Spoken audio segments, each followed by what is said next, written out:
Rain lashed against the windowpane of the tiny apartment as Elise clutched her swollen belly, her fingers trembling around a worn photograph.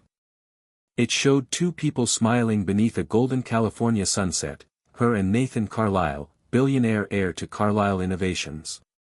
That photo, taken 3 years ago, belonged to a chapter of her life she had carefully closed. Or at least, tried to. Now, with just weeks until her due date, that chapter came roaring back to life in the form of a baby she had kept hidden from the world, including Nathan. She had every reason to keep the truth from him. Their whirlwind romance had ended as quickly as it began, when Elise discovered the reality of his world: private jets, press scandals, board meetings, and people more concerned with status than sincerity. Elise, raised by a single mother and working 2 jobs to get through nursing school, knew she could never belong in his world.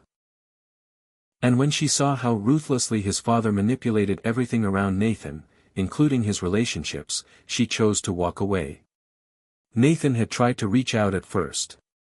But Elise never returned his calls, never answered his emails. She knew if she gave him a chance, he'd pull her back in with that same tenderness that made her fall in love. So she disappeared, cutting off all contact, unaware she was carrying a piece of him inside her. Her son, Noah. She named him after the strength it would take to weather the storm.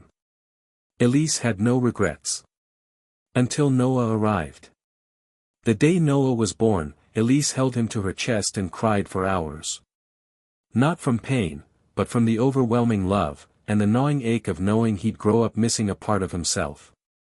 His father.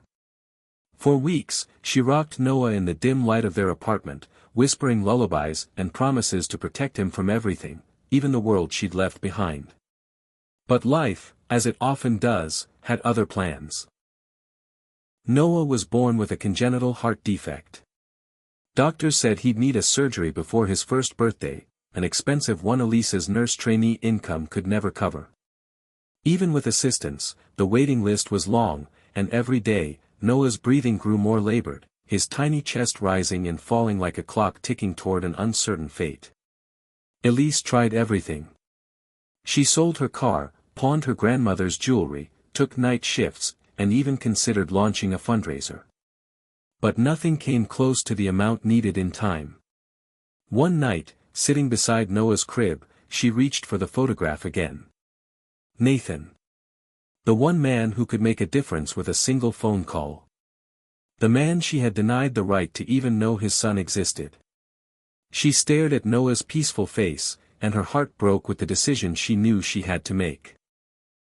Nathan Carlisle stood on the 47th floor of his Manhattan office, surrounded by glass and steel, his back turned to the city he owned a piece of. But inside, he felt empty. Ever since Elise vanished 3 years ago, nothing quite felt right. He'd searched for her, quietly, avoiding the media's attention. But she had disappeared without a trace. He told himself it didn't matter anymore. He was too busy. Too practical. But he still kept that one photo in his desk drawer. So when a nurse walked into his office, drenched from the rain, pale, eyes filled with fear and hope, he was struck speechless. "Elise," he whispered. "I didn't come here for me," she said, her voice quivering.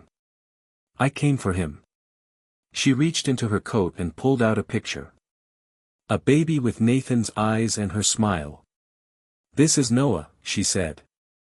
"He's your son." The air left his lungs. Elise told him everything, about the pregnancy, her reasons for hiding, and now, Noah's condition. Nathan didn't ask for explanations or accuse her. He simply asked, "Where is he?" They flew back to Chicago that night. At the children's hospital, Nathan saw his son for the first time, so tiny, yet holding the weight of his world in that fragile chest. He gently touched Noah's fingers, and they curled around his like vines finding their anchor. Tears welled in Nathan's eyes. "He's perfect," he whispered. With one phone call, the best pediatric cardiologist in the country was on Noah's case. Surgery was scheduled within days. But amidst the whirlwind, something deeper was stirring. Elise watched Nathan transform, no longer the man in tailored suits and boardrooms, but a father reading bedtime stories, sleeping on hospital chairs, learning to swaddle, and singing off-key lullabies. Their old feelings reignited, but were different this time, grounded, matured, shaped by hardship and the selfless love they shared for their son. The surgery was successful. When Noah opened his eyes post-op and looked around, both parents were there, fingers entwined, breath held, hearts beating in silent gratitude. But Elise knew what had to happen next. One evening, after Nathan left for a coffee run, Elise sat by the hospital window, holding a sleeping Noah. She pulled out a letter she had written days earlier. It was a letter of love. She explained that she would never be able to offer Noah the life Nathan could. That Nathan had the resources, the security, and now the heart of a man who would be an incredible father. But more than that, she confessed that her love for Noah was so deep, she was willing to step back for his sake. When Nathan returned, Elise handed him the letter and kissed Noah's forehead. "I'll always be his mother," she said, tears streaking her cheeks, "but he deserves the best chance. And you can give him that." Nathan stared at her, disbelief and heartbreak colliding in his eyes. "You're not leaving." "I have to," she said. "But not forever. Just, until I can come back stronger." Elise moved back to her hometown and re-enrolled in nursing school full-time, working on herself, emotionally and financially. Every week, she video-called Noah. Every month, she visited for a weekend. And slowly, piece by piece, she built a foundation. Nathan never cut her off. In fact, he included her in every decision. They co-parented with grace and trust. Their love, once broken by fear and pride, was now a bridge of quiet strength.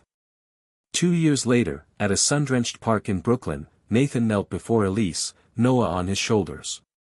"You gave me the greatest gift of my life," he said. "Now let me give it back, to both of you.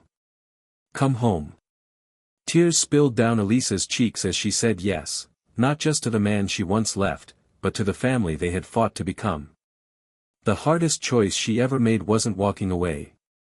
It was returning, with hope, with faith, with love that had endured and grown stronger. In the end, Elise didn't just find the courage to face the past, she gave her son a future built on sacrifice, healing, and unconditional love. And that, perhaps, is the greatest legacy any mother can leave behind.